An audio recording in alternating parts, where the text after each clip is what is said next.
Ons is by mekaar in die naam van die Almagtige Heer, wat hemel en aarde gemaak het.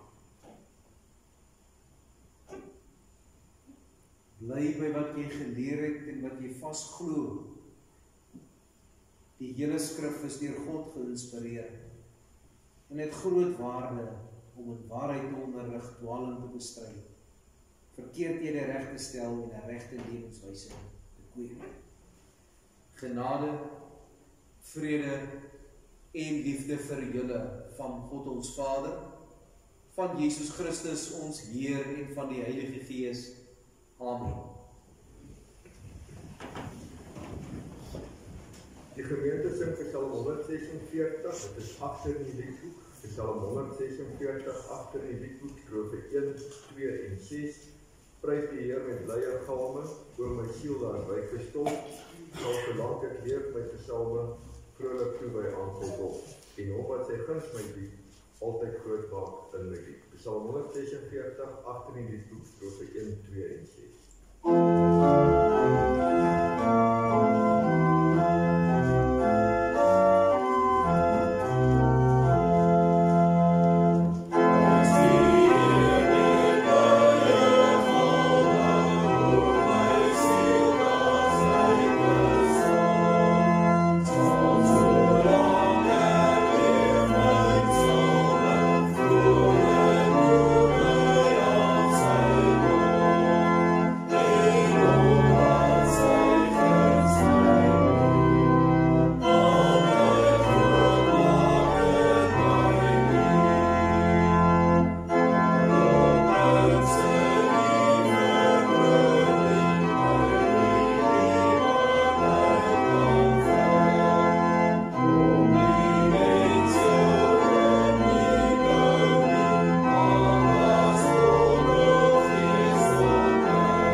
Psalm 579 in die liedboek, dis ou Gesang 28, strofe 2 en 3. En na die belydenis, Psalm 595 in die liedboek, dis ou Gesang 170, strofe 1 en 2. Gemeente, waarheid ken ons sonde en ellende. Ons ken dit uit die wet van God. Luister dan met aandag na die wet van die Here, soos dit vir ons opgeteken is in Eksodus 20. Toe het God al hierdie gebooie aangekondig. Ek is die Here jou God, wat jou uit Egipte, uit die plek van slawerny bevry het. Jy mag naas my geen ander gode hê nie. Jy mag nie vir jou beeld of enige afbeelding maak, van wat in die hemel daarbo, of op die aarde hieronder, of in die water onder die aarde is nie. Jy mag hulle nie vereer of dien nie, want ek, die Here jou God, eis onverdeelde trou aan my. Ek reken kinders die sondes van hulle vaders toe, self tot in die 3de en 4de geslag van die wat my haat. Maar ek betoon my liefde tot aan die 1000ste geslag van die wat my liefhet en my gebooie gehoorsaam. Jy mag die naam van die Here jou God nie misbruik nie, want die Here sal die een wat sy naam misbruik, nie ongestraf laat bly nie. Sorg dat jy Sabbatdag heilig hou. 6 dae moet jy werk en alles doen wat jy moet. Maar die 7de dag is die Sabbat van die Here jou God. Dan mag jy geen werk doen. Nie jy, of jou seun, of jou dogter, of die man of vrou wat vir jou werk, of enige dier van jou, of die vreemdeling by jou nie. Die Here het in 6 dae die hemel en alles daarin gemaak, die aarde en alles daarop, die see en alles daarin. Op die 7de dag het hy gerus, en daarom het die Here dit as gereelde rusdag ingestel en dit geheilig. Eer jou vader en jou moeder, dan sê jy land bly woon in die land wat die Here jou God vir jou gee. Jy mag nie moord pleeg nie, jy mag nie egbreek pleeg nie, jy mag nie steel nie, jy mag nie vals getuienis teen 'n ander gee nie, jy mag nie iemand anders sy huis begeer nie, jy mag nie sy vrou begeer nie, ook nie 'n slaaf of slavin, 'n bees of 'n donkie, of enigiets anders wat aan hom behoort nie. Aangesien ons nou weer opnuut ons sonde en ellende uit die wet erken het, dat ons ons skuld bely in die sin van Gesang 579 in die liedboek, strofe 2 en 3, dis ou Gesang 28, ook strofe 2 en 3.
Sal jy gered word. Met die hart glo ons en ons word vrygespreek, met die mond bely ons en ons word gered. Laat ons dan 'n belydenis van ons algemene Christelike geloof doen en dat elkeen van ons in sy hart soos volg spreek. Ek glo in God, die Vader, die Almagtige, die skepper van die hemel en die aarde, en in Jesus Christus, sy eniggebore Seun, ons Here, wat ontvang is van die Heilige Gees, gebore is by die maagd Maria, wat gelei het onder Pontius Pilatus, gekruisig is, gesterf het en begrawe is, en neergedaal het na die hel, wat op die derde dag weer opgestaan het uit die dode, wat opgevaar het na die hemel, en sit aan die regterhand van God, die Almagtige Vader, vanwaar hy sal kom om te oordeel, die wat nog lewe en die wat reeds gesterf het. Ek glo in die Heilige Gees. Ek glo aan 'n heilige, algemene Christelike kerk, die gemeenskap van die heiliges, die vergifnis van sondes, die opstanding van die vlees en 'n ewige lewe. Amen. Aangesien ons nou ons geloof bely het, laat ons ons lewe aan die Here toewy. Die sin van Gesang 595 in die liedboek, strofe 1 en 2, dis ou Gesang 170, strofe 1 en 2.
Ons skriflesing is 2 Petrus 1 van vers 16 af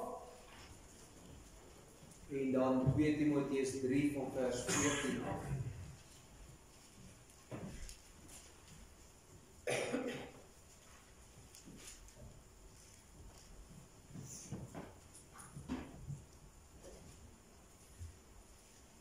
Petrus 1 van vers 16 af. Toe ons aan julle die krag van ons Here Jesus Christus en sy wederkoms bekend gemaak het, het ons nie op versinsels of legendes verlaat nie. Nee. Met ons eie oë het ons hom in al sy majesteit gesien. Hy het van God die Vader eer en heerlikheid ontvang toe die Allerhoogste Majesteit gesê het, dit is my geliefde seun oor wie ek my verheug. Die stem uit die hemel het ons self gehoor, toe ons saam met hom op die heilige berg was. En dit het vir ons die boodskap van die profete nog meer bevestig. Hierdie boodskap is soos 'n lamp wat in 'n donker plek skyn. Julle sal goed doen as julle in sy lig bly, totdat die dag aanbreek en die môrester opkom in julle harte. Dit veral moet julle weet, geen profesie in die skrif kan op grond van eie insig reg uitgelê word nie. Want geen profesie is ooit deur die wil van 'n mens voortgebring nie. Nee, deur die Heilige Gees meegevoer het mense die woord wat van God kom verkondig. En dan lees ons 2 Timoteus 3 van vers 14 af. Maar jy bly by wat jy geleer het en wat jy vasglo. Jy weet ook wie jou leermeesters was en jy ken van kleins af die Heilige Skrif. Dit kan jou die kennis bybring wat tot verlossing lei deur die geloof in Christus Jesus. Die hele skrif is deur God geïnspireer en het groot waarde om in die waarheid te onderrig, om dwaling te bestry, verkeerdhede reg te stel en 'n regte lewenswyse te kweek, sodat die man wat in diens van God staan, volkome voorberei en toegerus sal wees vir elke goeie werk. Tot sover lees ons uit die Heilige Woord. Gras verdor en blomme verwelk, maar die woord van die Here staan tot in ewigheid. Kom ons bid saam.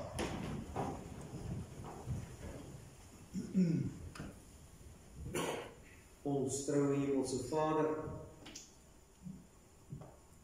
hoe groot is u genade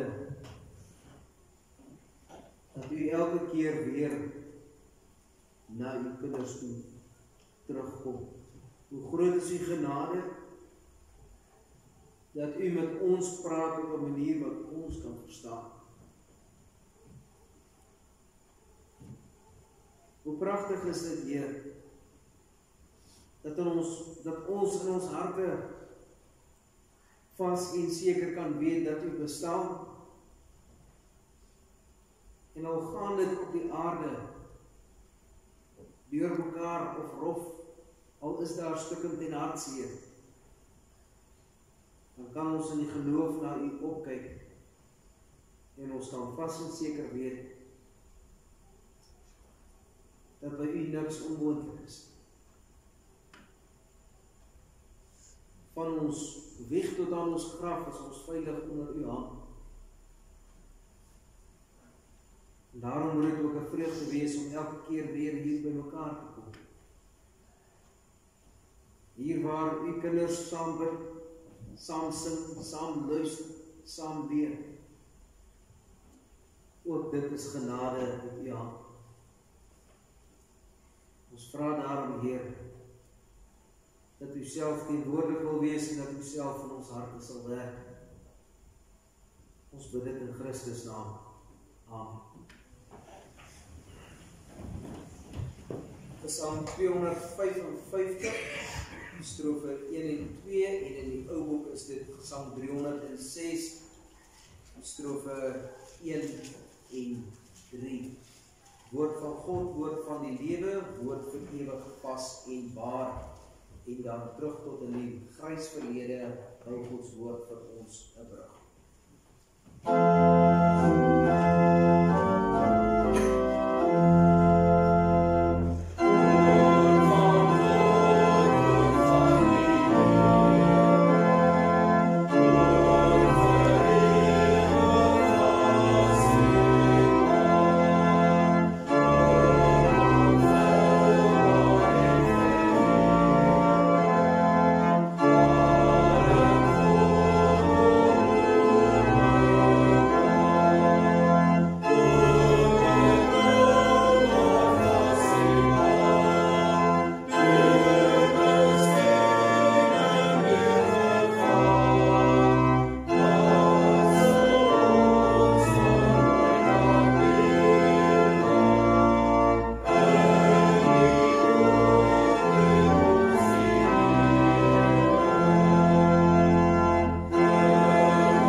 Spesifiek oor die Bybel en die Bybelvertalings. Jy sal onthou, so elke 2 of 3 jaar kyk ons 'n slag daarna. En die rede daarvoor is baie eenvoudig. Die lidmate hoor stories, die lidmate vra, die lidmate wil weet. Daar gebeur nou gelyktydig 'n hele paar dinge. Die een ding is dood eenvoudig, omdat dit swaarder gaan in die land, het ons die pragtige neeweffek dat mense weer hulle Bybels vat en afstof en begin lees. En dan lees iemand een vertaling en kom hy agter, maar die vertalings is nie dieselfde nie. En vra die mense maar hoekom. En dan is daar nou 'n swaarder een. Dis net eenvoudig die misleiding. Ons samelewing werk nie meer so dat daar een standaard is wat deur die Christendom gestel word. Intussen kan amper elke ou maak net wat hy wil. En die ou wat nou moeswillig is, of die ou wat bietjie belangrik wil wees, hy vat 'n Bybel en hy begin en maak allerlei storieetjies op. Maar dit klink so mooi. As 'n mens dadelik kon agterkom dat dit nonsens is, dan sou mense dit herken het en dan sal niemand nou so luister nie, maar as dit so mooi klink, dan klink dit reg. So ons kyk nou vandag na waar kom die Bybel vandaan? Hoe is die Bybel geskryf? Wat van die oorspronklike tekste en alles wat daarmee saamgaan? As daar navraag na die tyd is, soos altyd, asseblief doen die moeite en vra gerus. As ons die Bybel letterlik opvat in daardie gedeelte, dan moet die wêreld nou so ongeveer 6000 jaar oud wees. Kan dalk bietjie meer of bietjie minder wees. En vir die eerste 2500 jaar is dit net oor vertel. Omtrent 1500 jaar voor Jesus, in die tyd van die rigter, is die Bybel die eerste keer begin opskryf. Want voor daardie tyd was daar nie genoeg tyd waar die priesters rustig kon gaan sit en gaan skryf het nie. Dis eers nadat die volk Israel in die land ingetrek het, wat daar 'n kolonietjie ontstaan het waar hulle die priesters begin leer het en daar het hulle begin opskryf. En outomaties is nou die vraag, hoe weet ons dat die mense vir 2500 jaar die Bybel reg oor vertel het? Baie maklik om dit te bewys. Dit is glad nie so moeilik. Ons vat elkeen, soos wat ons vanoggend hier sit, 'n stuk papier, en op die een kant van die papier skryf ons die verhaal van Rooikapie, en op die agterkant van die papier skryf ons van waar Jesus die water in wyn verander het. En ons weet vas en seker dat 99% van ons daai basiese beginsels van daardie verhale reg sal neerskryf. Moet ons bysit.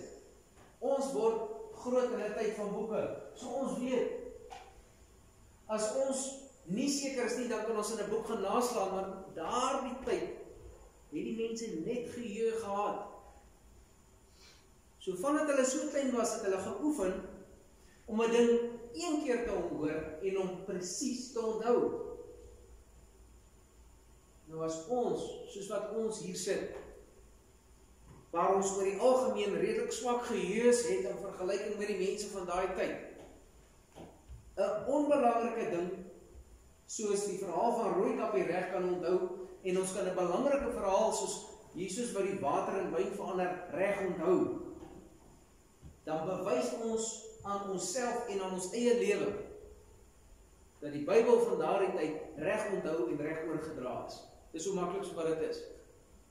So ons hoef nie bekommerd te wees oor of die mense daardie tyd die sake reg onthou het nie. Ons kan dit eenvoudig so aanvaar.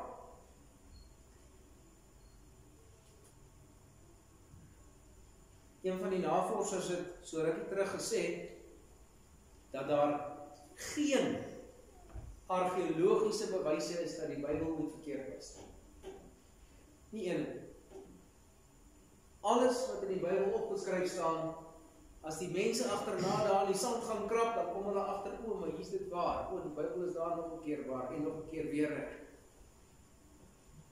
Goed. Dan gaan kyk ons nou verder hoe die Bybel nog ontstaan. Lukas 1 vers 1 en Handelinge 1 vers 1. Daar staan, hooggeagte Theophilus. Daar is baie mense wat onderneem het om op te skryf van die verhaal wat onder ons gebeur het. Maar ek het dit goed gedink om self alles stap vir stap na te vors en dan vir u neer te skryf dat u kan weet dat alles waaroor u onderrig is waar is. En in Handelinge 1 skryf hy dan dieselfde stukkie. Lukas en Handelinge is dieselfde persoon geskryf. Nou wat gebeur het? Lukas het saam met Paulus gewerk. En in die tyd terwyl Paulus toegesluit was, dit is omtrent vir 2 jaar gewees, toe Lukas na Jesus se familie toe gegaan in Nasaret. En daar het hy hulle gaan praat en gesels. Wat het gebeur, hoe dit gewerk, wat was die feite, en op daardie manier het hy al die inligting bymekaar gemaak, en dan het hy al die ander bronne waar daar was, ook alles bymekaar gemaak. Dis nog 'n manier hoe die Bybel ontstaan het, deur navorsing. En dan is daar die derde mooi manier waarop die Bybel ontstaan het, dit lees ons in Openbaring 1. Johannes was op die Sondag besig om te bid, en terwyl hy bid, het die Here aan hom verskyn en vir hom gesê, Johannes, gaan skryf dit op wat jy nou gaan sien. So maklik soos dit. Daar is 3 maniere hoe die Bybel, waar die Bybel vandaan kom. Dit is nie so moeilik om te verstaan nie, en is baie duidelik, dis betroubare maniere oor hoe dit gewerk het. Jy moet ongelukkig altyd met 'n moedswillige ou reken. En die moedswillige een sou vra, maar hoe weet ons dat dit wat daardie tyd betroubaar neergeskryf het, dat dit nou betroubaar by ons aangekom het? Dan kom ons nou so baie foute so, en so baie foute daai kant toe, en hierdie kant toe, en dit is so verander, al die nonsens wat die mense uitdink. Baie eenvoudig. Op die gemeentegroepie is die artikeltjie met die fotootjie van Papyrus 52. Dit is net so groot vlettertjie papier. Hy kom omtrent uit die jaar 120 uit. Hoe lank bestaan daar die stukkie papier nou al? En as 'n mens hom vertaal, mens kyk wat daar geskryf staan, en ons gaan kyk wat vandag hier in ons Bybel geskryf staan, dan sien ons maar omtrent 1900 jaar later is nog dieselfde. So as die oudste flentertjie papier en al die ander stukkies wat daar is, presies dieselfde sê as wat ons Bybel vandag sê, dan kan ons seker maar aanneem dat dit nou nie verander is nie. Dan is dit nou 'n twak storie. As mense beduie dat die Bybel so verander is en so verander is, wat wel gebeur? Is dat daar menslike foute ingesluip het? 'n skryffout waar daar moet staan trumpet. Iemand het 'n fout gemaak, dan staan daar trumpet, en dink almal dit verwys na die Amerikaanse president. Ons moet onthou, die mense het in daardie tyd met die hand geskryf op swak papier. Dan is dit moontlik dat een ou 'n o soos 'n maak en dan het die woord nou 'n bietjie ander betekenis. Dan kan ons nou lekker beklei daaroor. Die Bybel is vervals. Of mens kan aanneem, daar's 'n ou wat maar so 'n bietjie lelik geskryf het en ergens langs die pad het iemand die foutjie opgetel, het hom nou maar weer reggemaak en dan gaan ons aan. Dis so maklik soos dit. Dit stop nie daar nie.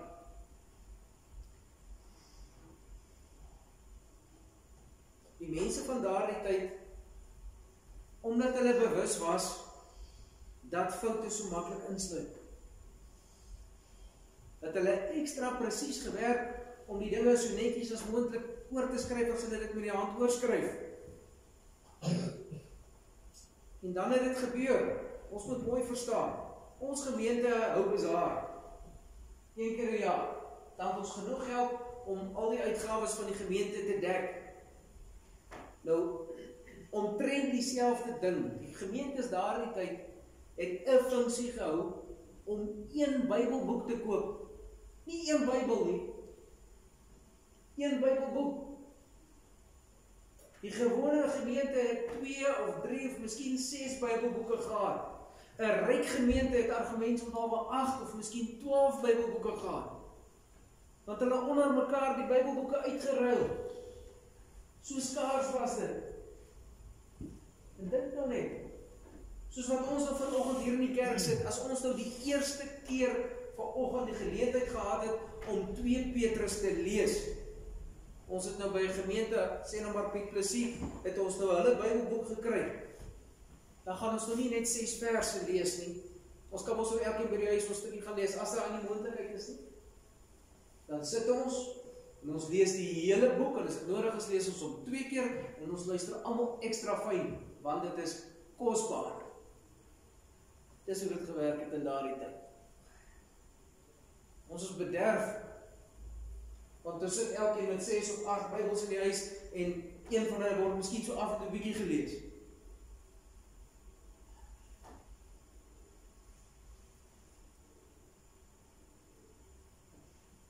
Mense maak 'n redelike boei daarvan.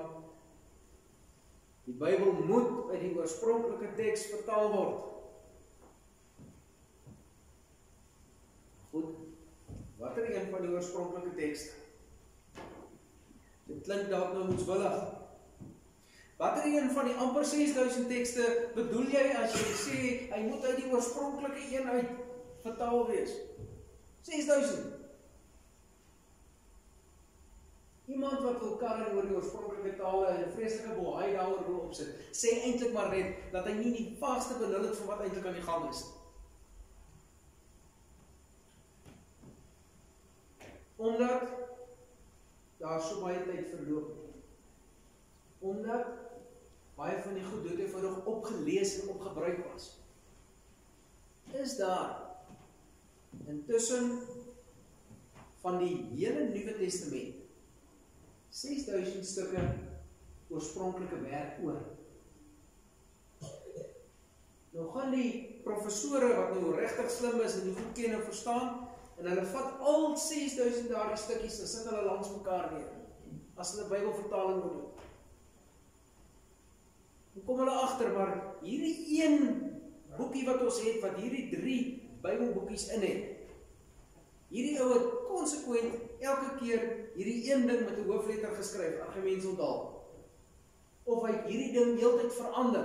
Dan kom 'n mens agter, maar hierdie ou wil iets spesifieks daarmee sê, maar sy goed is nie reg nie, dan gooi hom nie weg nie, ons sit hom net so een kant toe, want ons leer dalk later weer iets ekstra.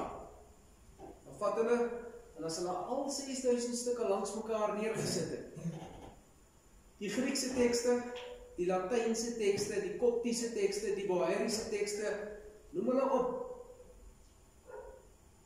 As hulle alles deurgewerk het, dan sê hulle goed, van al daardie inligting wat ons daar bymekaar het, kan ons nou die teks van die Nuwe Testament opstel en hierdie is die waarskynlikste soos wat hy is.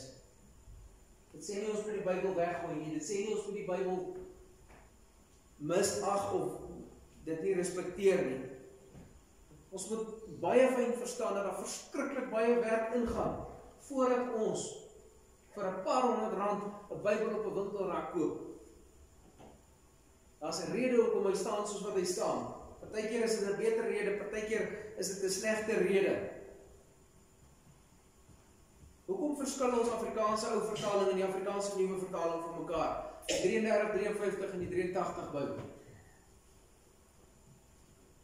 Die 1933 Bybel is uit die Grieks en die Hebreëus uit vertaal.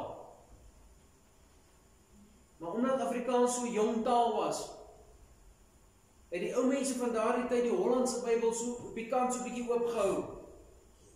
En as hulle nie mooi regkom met die Afrikaanse woorde nie, dan kyk hulle wat het die Hollands gesê, dan pas hulle hom so bietjie aan, dan gaan hulle aan met hom.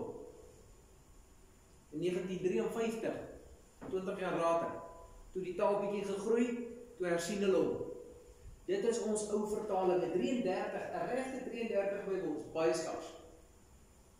Die 53 Bybels wat ons almal ken, gaan aan met hom graag, niks fout met hom. Die 83 vertaling is met 'n ander teorie vertaal, ons sal net nou daarby kom. Maar baie belangrik.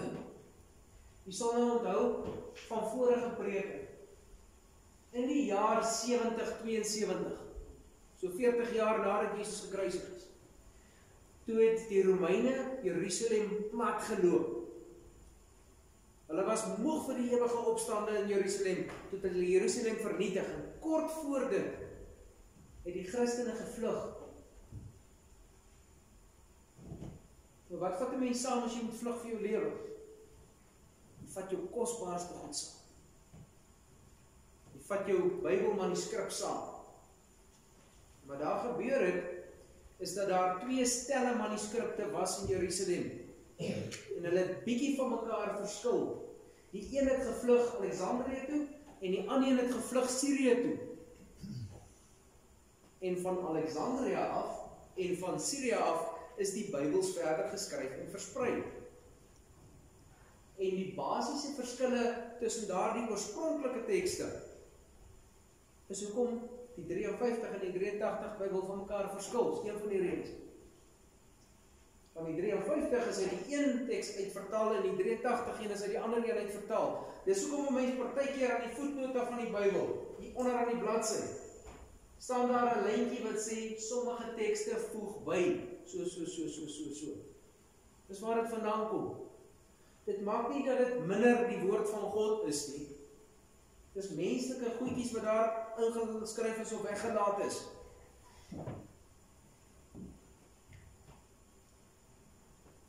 Wat ons baie mooi hiervan moet verstaan. Vir enige ou wat wil karm oor die Bybel wat kwansuis so boos verander sou wees. Die Griekse en die Hebreëse tekste van die Bybel is die beste oorgelewerde bronne in die geskiedenis van die mensdom.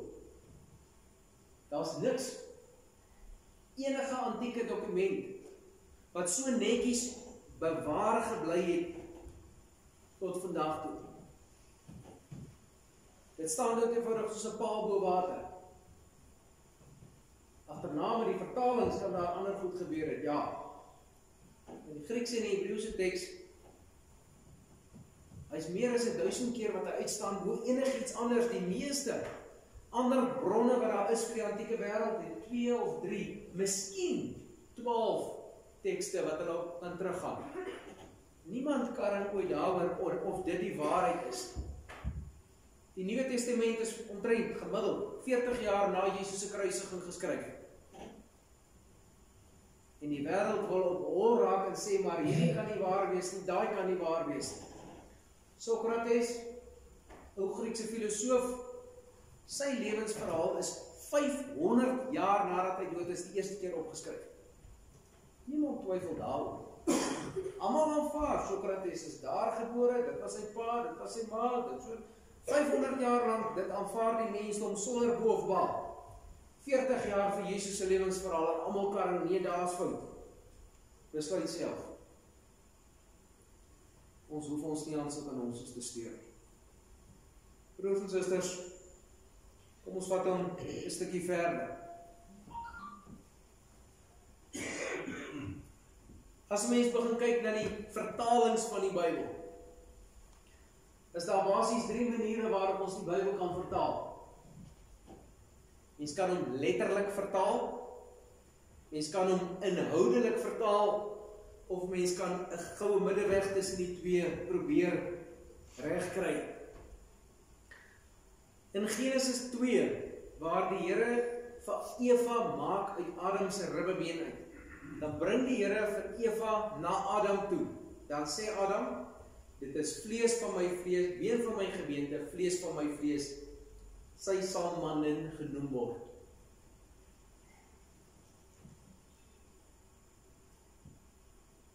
En nou is die vraag, as mense in die Hebreëus gaan kyk, dan is daar 'n pragtige woordspel. Die woordjie wat hulle daar gebruik sê gelykertyd, dat daar tussen man en vrou 'n baie sterk ooreenkoms is. En tog is daar iets wat anders is. Dit is wat hulle met daardie woordjie, as mens die woorde ken en dit so 'n bietjie verstaan, dan is dit 'n pragtige iets wat iets van die verhouding op tussen man en vrou sê. Hy is dieselfde en hy verskil nogtans. En nou moet ons die vraag vra, wat is nou die regte manier? Want ons het nie so 'n woord in Afrikaans nie.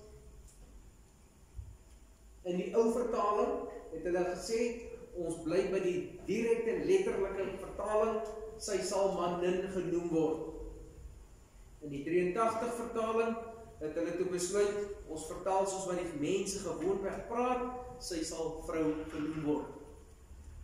So ons kan nou vuislaan oor watter een van die twee die regte een is. Dis sinvoller om al twee te lees en die verskil te ken en dan aan te gaan met die Bybel as die woord van God. Dan kry mens die inhoudelike vertaling. Daar in Lukas 8 en Markus 5, waar Jesus by die besetene van Gadara is, dan sê die een vertaling, wat het u met my te doen? En die ander een sê, wat het ek met u te doen? Nou, op die oog af klink dit soos presies teenoorgestel is. In die Griekse teks is dit 'n mooi rympie. En die rympie het weggeraak in die Afrikaans. Die mooi te kai die son. Hoe mooi is dit? Die mooi te kai die son. En as mense dit nou letterlik gaan vertaal, dan staan daar, wat is daar vir my en wat is daar vir jou? En as ons dit dan nou verstaanbaar maak, dan staan daar, wat is daar gemeenskaplik tussen jou en my? So die bose gees vra vir Jesus, wat is daar wat ons met mekaar in gemeen het? En is baie duidelik, tussen Christus en die dood is daar net mooi niks gemeenskaplik. Hoe vertaal ons dit? Dit is nie so maklik nie. Nou kan ons begin vuislaan. Hierdie vertaling, daardie vertaling, onthou dat dit 'n vertaling is. Ons kan nie, ons moet dit verstaan. Sodra daar mense werk is, gaan die ou Satan probeer om ergens sy klou daarin te kry. Dis so. Dis so die wêreld werk. Maar dit sê nie dat ons die Bybel kan weggooi nie. Ons kan ook agterkom, hierdie een werk dalk so om, daardie Bybel werk dalk so om.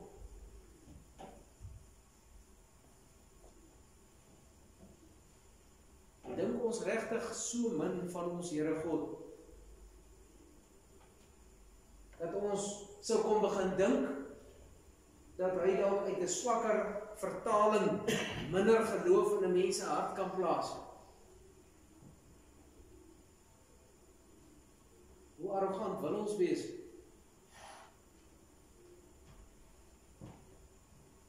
Dat 'n mens van al hierdie dinge moet verstaan is. Punt 1, vat 'n Bybel, doen die moeite en lees hom. Bestudeer hom, nie net lees nie, bestudeer hom.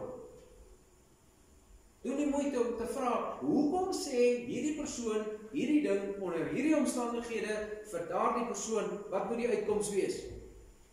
As mens dit gelees het, dan vat 'n mens 'n tweede vertaling. Dan sit hom langs daardie een neer en lees dit op. En vat dan 'n derde vertaling en sit hom neer en lees dit op. Goeie vertalings is die Hollandse Statenvertaling. Die King James Bible, die ouer een. As jy die Afrikaans sien, vat die 1792 in. Dit is 'n baie netjies vertaling. Vat die Afrikaanse ou vertaling, vat die 83 vertaling, vat die 2020 vertaling, vat 5 Bybels, sit hulle so langs mekaar neer. En lees hulle. Dan begin mense verdere idee kry, dan kry mense 'n bietjie dieper kyk. En die ou wat nou regtig dan nog tevrede is, moet gaan Grieks en Hebreë studeer. Dan kan hy begin agterkom wat sê die Bybel. Baie eenvoudig. Vat maar die Afrikaanse sinnetjie wat sê, ek kruip onder die tafeldeur. Vat hom vir 'n voorbeeld. Sê dit in Engels? Jy kan dit nie sê nie.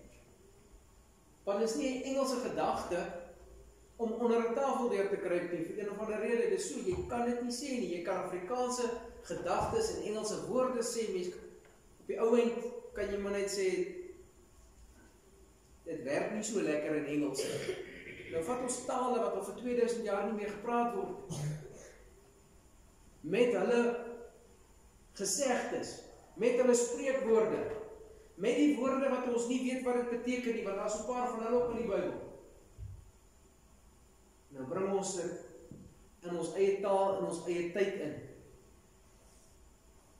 Dan is dit seker verstaanbaar dat daar hier en daar 'n ding sou deurglip. Onthou tog net, voorheen reeds gesê, die Bybel is die beste oorgelewerde dokument in die geskiedenis van die mensdom. Ten spyte daarvan dat daar misleiding in die wêreld is, ten spyte daarvan dat daar leuns is, ten spyte van al daardie dinge, leef ons 2025 hier. Die Bybel is en dit bly die woord van God. Dit sê daarom seker baie duidelik oor hoe waardevol en hoe kragtig die Bybel is. Die inhoud van die Bybel. Ons moet baie fyn en wakker wees as hoe die Bybel werk. Want die Bybel bevat historiese waarheid. Die Bybel sê, dan het daardie koning geheers, en toe daardie koning geheers, en toe daardie koning geheers. En ons kan gaan nagaan. Dit het maar 'n geneigtheid om korrek te wees. Dit hoef nie noodwendig 'n enorme impak op ons geloofslewe te maak nie. Ons kan glo wat die Bybel vir ons sê. Dan is daar 'n ander saak wat in die Bybel ook na vore kom, en dit is die kulturele waarhede. Romeine 16 vers 6 sê, groet mekaar met 'n broederlike kus, soen mekaar. Beteken dit ons gaan almal nou as ons hier uitstap, mekaar onderling begin soen, tot ons almal wat vanoggend hier is, elkeen die ander een gesoen het, want die Bybel sê soen mekaar. Of gaan ons verstaan dat dit in daardie tyd 'n teken van hartlikheid was? Betoon liefde teenoor mekaar. Nog 'n kulturele waarheid, so onthou in Korintiërs staan daar geskryf, dat 'n vrou nie kort hare mag dra nie. Ons kan sê, dit staan in die Bybel, ons sal nou sê, al die dames in ons gemeente moet lang hare hê, maak nie saak wat. Of ons kan verstaan dat in Korinthe dit 'n teken van prostitusie was as 'n vrou kort hare gedra het.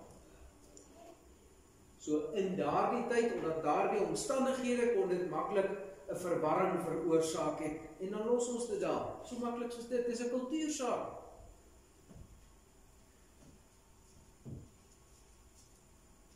Toe hulle Isak se vrou gaan haal het, het hulle 'n ring van 6 gram aan haar neus gesit. Gemiddelde mans trouring weeg 3 gram. Moet ons nou dit 'n vereiste maak dat ons meisies by hulle verloving 'n goue ring van 6 gram aan hulle neus moet sit? Of aanvaar ons met baie respek dat dit 'n kultuurgewoonte was van daardie tyd, ons hoef dit nie so van toepassing te maak.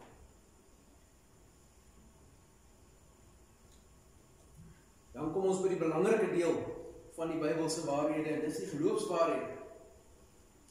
Dit is dit wat partykeer tussen die lyne van die Bybel geskryf staan. Partykeer moet 'n mens bietjie dink daaroor. Partykeer staan dit sommer net so blaatant reguit geskryf. Jesus is gekruisig, hy het opgestaan, glo dit en jy sal lewe. Is nie so moeilik.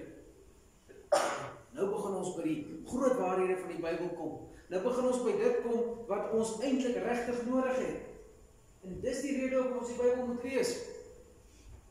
Jy kan vir die hoërskoolkinders vra met die katekese saam. Die een vraag wat hulle baie keer hoor: as 'n seun en 'n meisie met mekaar uitgaan, gaan die verhouding hou as hulle nie met mekaar praat nie? Nee, dit gaan nie hou nie. Dit verstaan die kinders. Hoekom? Want ons moet daarom weet wat in mekaar se lewe aangaan. Ons moet mekaar leer ken. Hoeveel tyd spandeer julle op 'n dag met mekaar? Of van die kinders hulle fone, gaan hulle deur? Sê ons omtrent 'n uur op 'n dag wat ons vir mekaar boodskappe heen en weer stuur. Wat is die belangrikste verhouding in jou lewe? Nee, die verhouding met God. Goed. Wanneer laas het jy 'n uur lank met die Here gepraat? Oeps, stilte. Daar is ons antwoord. Broers en susters, kom ons staan so stadig aan einde se kant. Die Bybel is die woord van God. En daar is goeie argumente om te sê, lees eerder hierdie vertaling of lees eerder daardie vertaling. Voor ons daarby kom, vat tog net 'n Bybel en lees hom tog net. Begin net eers daar met daardie baba treetjies. Vat net die Bybel en lees hom. Bestudeer hom, werk met hom totdat sy ore so staan, vat 'n ander Bybel, lees hom tot hy opgelees is. Soos wat twee jong mense mekaar leer ken wanneer hulle met mekaar praat en met mekaar sit en gesels. So leer ons die Here ken as ons sy woord oopmaak en sy woord lees en probeer verstaan wat daar geskryf staan. En dit wat ons nie verstaan nie, maak 'n lysie. Gaan vra, maak 'n plan om uit te vind wat beteken dit. Die Bybel is die wonderlikste boek wat daar is. Want die Bybel verduidelik vir ons, hoekom gebeur die dinge wat in China gebeur? Nou, die Bybel verduidelik vir ons die hart van 'n mens. Die Bybel verduidelik vir ons dat ons oor oorloë en allerlei sulke goed nie ernstig bekommerd hoef te wees nie, want God hou sy hand oor sy kinders soos en wanneer hy weet dit nodig en reg is. Die Bybel het vir ons as 'n gemeente ook 'n boodskap. Julle is die draers van die waarheid. En die Bybel het die waarheid wat elkeen van ons persoonlik in ons eie lewe ook aanvat. Daar is nie nog 'n boek wat dit vir die mensdom kan doen. Ons glo die Heilige Gees het in die mense gewerk, dat hulle dit geskryf het. Ons glo dat ons Hemelse Vader tot vandag toe vir sy kerk sorg en daarmee ook sorg dat die woord daar is. Ons gaan nou 'n diaken bevestig in die ampt. Soos wat dit elke lidmaat se werk is om die woord te vat en te bestudeer, soos dit die kerkraad se werk om besonder die woord te bestudeer. Want daar waar die kerkraad hulle werk moet doen, want hulle kan sê, maar die woord van die Here sê daar oor hierdie saak so. Die woord van die Here sê oor daardie saak so. Partykeer is dit nodig dat 'n mens dalk stil bly en luister, of dalk jy iets sê. Dit is sake wat met wysheid na vore kom. Of mense op die kerkraadbank sit, of gewone lidmaat is, of die predikant is. Die woord van God is eintlik al wat ons het vir ons hele geloofstuk. Daarom, een en elk doen die moeite om die woord van die Here gereeld en ernstig te bestudeer. Amen.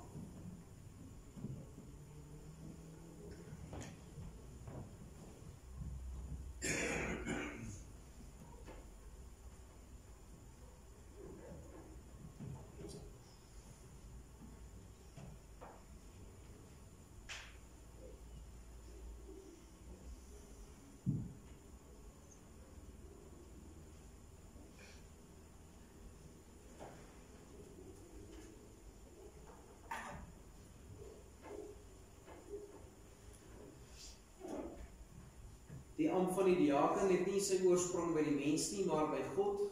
Dit is immers nie 'n barmhartigheidsgevoel by die mens wat die grondslag daarvan vorm nie, maar God se barmhartigheid, soos hy vir ons gewys het in Jesus Christus.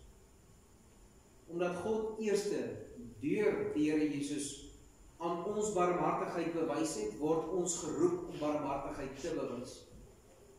Die barmhartigheid van God deur Christus bestaan primêr uit die verlossing van die mens uit sonde en dood. En die roeping van die kerk is daarom in die eerste plek dat hy Christus sal verkondig, deur wie die mens alleen barmhartigheid kan ontvang. Met die oog op hierdie dienswerk het God in besonder bepaal dat daar dienaars van die woord en ouderlinge moet wees. God se verlossing uit sonde en dood omvat egter ook die belofte van die mens se redding van die gevolge van die sonde. Op grond hiervan is dit God se wil dat sy kerk ook die mens in sy aardse nood moet bystaan. Daarom het God van die vroegste tye af mense geroep om hierdie dienswerk in sy kerk te verrig. God roep nie alleen hierdie dienaars nie, maar skenk self ook deur die Heilige Gees die bekwaamheid om die dienswerk te verrig. In die vroeë kerk het die apostels self die versorging behartig, maar toe daar ontevredenheid ontstaan het, omdat die weduwees van die Grieksprekendes afgeskep is daar op aandrang van die apostels persone gekies wat die armes moes versorg. Eerstens moet hulle met getrouheid die medegelowiges en ook almal in nood versorg, byvoorbeeld armes, siektes, bejaardes, bedroefdes, weduwees, weeskinders. Aangesien ons alleen in Christus ware troos en verlossing kan vind, moet die vertroosting en die bemoediging uit die woord van God steeds sentraal in die dienswerk staan. Tweedens moet die diakens getrou en ywerig die offergawes wat vir die hulpbehoewendes en die instandhouding van die kerk en die woordverkondiging gegee word, insamel en bewaar. Hulle moet ook saam met die amptdraers lidmate so toerus dat hulle uit dankbaarheid mondeling sal bydra. Derdens moet hulle, soos die naam diaken aandui, en soos dit van die vroegste tye af in die kerk gedoen is, by die tafel van die Here diens doen. Die diens kan alleen uit dankbare gehoorsaamheid teenoor die Here van die kerk gedoen word, dit vereis onder alle omstandighede, gereelde bywoning van eredienste, getroue huisgodsdiens en 'n lewe in toewyding. Vra dan nou dat ons voornemende broer asseblief na vore kom.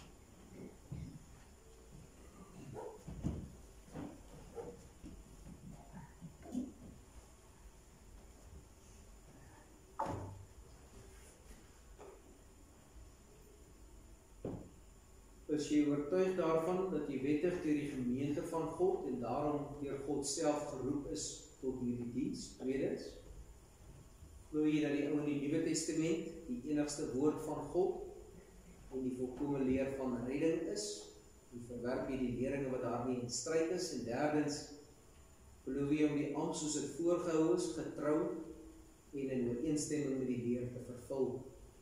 Glo jy om 'n Christelike lewe te lei en jou aan die kerklike vermaning te onderwerp indien dit dalk nodig sou wees? Weet Swanepoel, wat is jou antwoord? Mag die Almagtige Heer wat sy genade gee, dat jy in hierdie diens getrou en vrugbaar werksaam sal wees. Broers en susters, onthou die skrifwoord. Dit verseker ek julle, vir sover julle dit aan een van die geringes nie gedoen het nie, het julle dit aan my ook nie gedoen nie. En die wat as diaken goed gedien het, verdien vir hulle self 'n eervolle plek in die gemeente en groot vrymoedigheid in Christus Jesus. Kom ons sing dan ons broer die seënbede toe. Gesang van Jesus.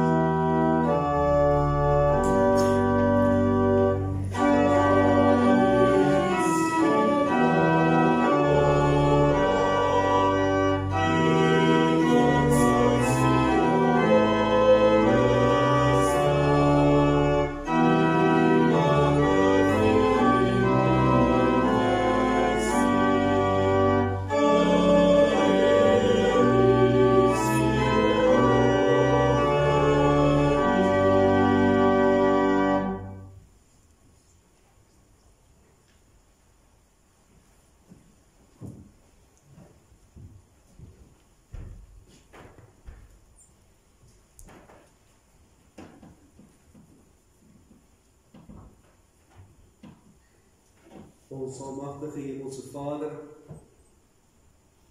slegs by U is hoop en troos, en lyding en redding. En ons is elkeen geroep om ons plig as gelowige uit te voer. Daarom bid ons vir ons as 'n gemeente en ons dank U dat dit met ons gemeente mag goed gaan. Ons dank U dat U daardie liefde aan een en elk bewys. Ons bid vir elke enkele lidmaat, vir hulle met wie dit baie goed gaan, vir hulle met wie dit goed gaan, vir hulle met wie dit minder goed gaan, en self maak ons ernstig voorspraak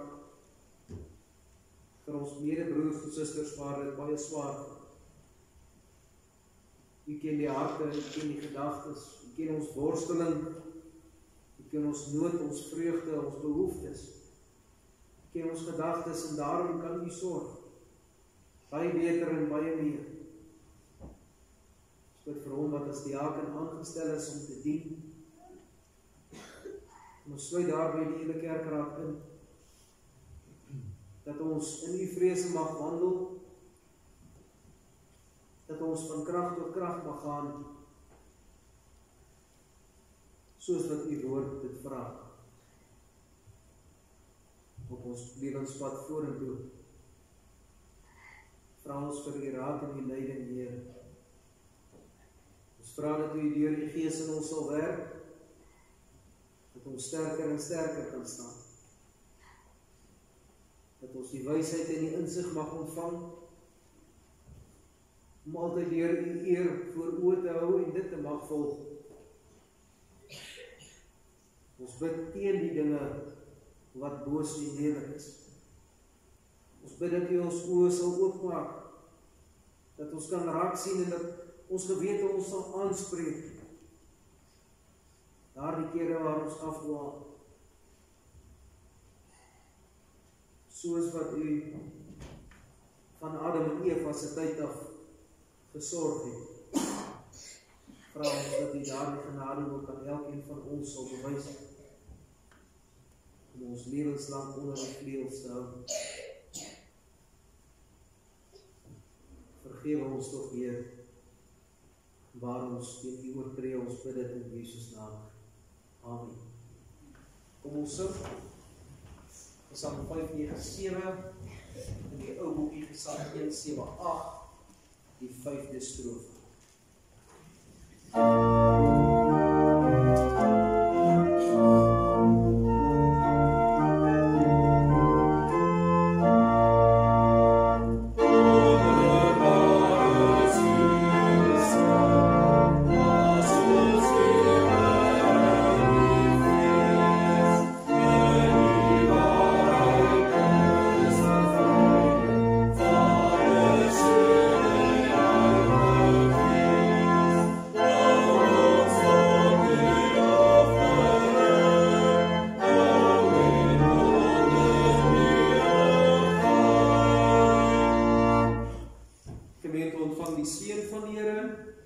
gaan in vrede.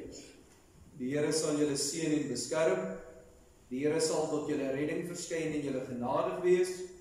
Die Here sal julle gebede verhoor en aan julle sy vrede gee. Amen.